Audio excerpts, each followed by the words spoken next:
So I get asked about this book a lot, The Daily Stoic.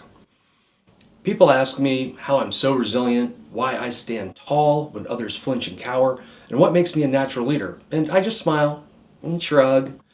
But I did read The Daily Stoic for the first time last year, and I'm reading it again this year. And while correlation does not equal causation, the books you read while seated on the great porcelain throne in the sanctity of your own bathroom might just influence how you look at your life. So let's talk about this book. First, as you may have surmised, it is a book about Stoics. You might be asking, what the fuck is a Stoic? So let me tell you, there's some old-timey dudes from some crusty, musty, dusty, lost civilization that does not even exist anymore. Maybe they're Greek or Persian or Transylvanian. Hell, they might even be Aztecs. I don't know. But does it really matter? They're gone now. And we have this book, some broken statues, some tarnished breastplates, I don't know, some drawings on walls. Doesn't matter to me, but if it's a big deal to you, hey, Google it. Stop asking me all these questions. Point is, these Stoics, they were a bunch of badasses. They did not take shit, not even from themselves. And this book tells you exactly how they did it. It contains a boiled down, hyper condensed version of the Stoic philosophy, chopped up into neat little pieces you can digest each day, and not have to wade through a bunch of old musty scrolls and shit. It's got the best bits from old books like Epictetus's Discourses, Seneca's Moral Letters, and Marcus Aurelius's Meditations. The authors are reading old books so you don't have to. That's why these guys get paid the big bucks. And, as you might infer from the title, it follows that tried and true daily what the fuck ever pattern that you've seen a million times. Has a page for each day, starts with a pithy title, then has a quote from some old Stoic dude telling us what he said on that particular day. And I bet it took the authors years to figure out the exact day these sayings were invented. Then the authors ramble on for the rest of the page, sharing their reflections on the quote.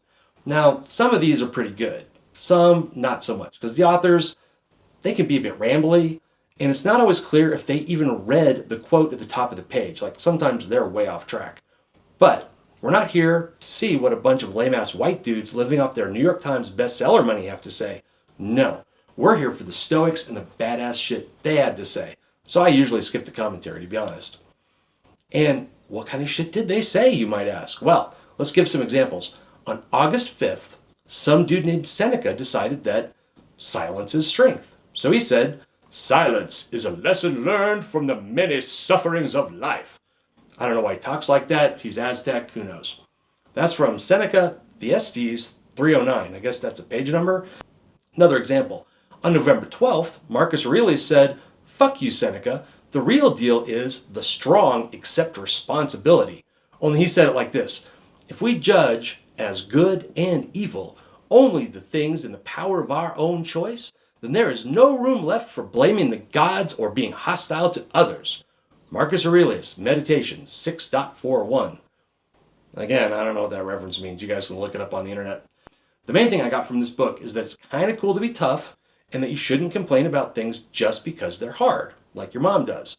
For example, if you've got to go to work and you have a job you don't like and your wife is nagging you about fixing the garage door, you shouldn't whine and get mad and go drinking with your friends.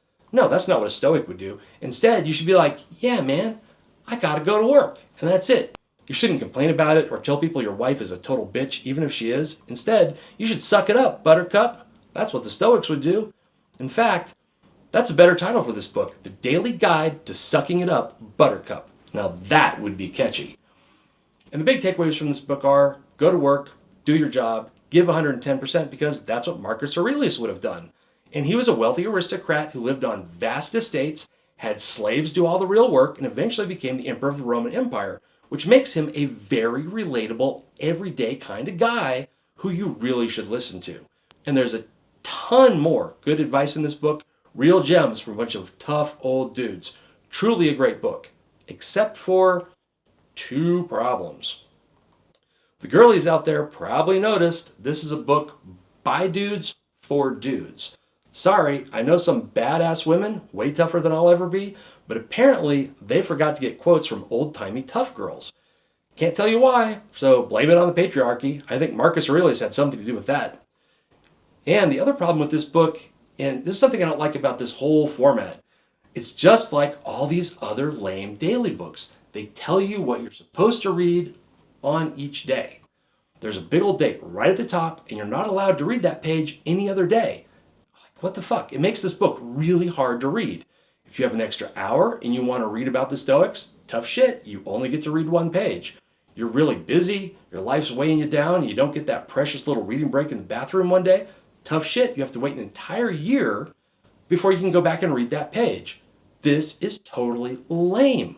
I hate it. Why do authors put dates on things? Why don't they let you read the book whenever you want to? It's my book. I should be allowed to read at my own pace, right? I mean, that's crazy. So, Daily Stoic, and I lost the slipcover, so you just get to look at the spine here.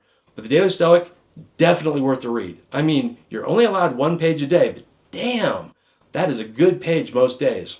If you only read one page a day, it's not a good book to get from the library because Milda, I kid you not, that's my librarian's name, Milda.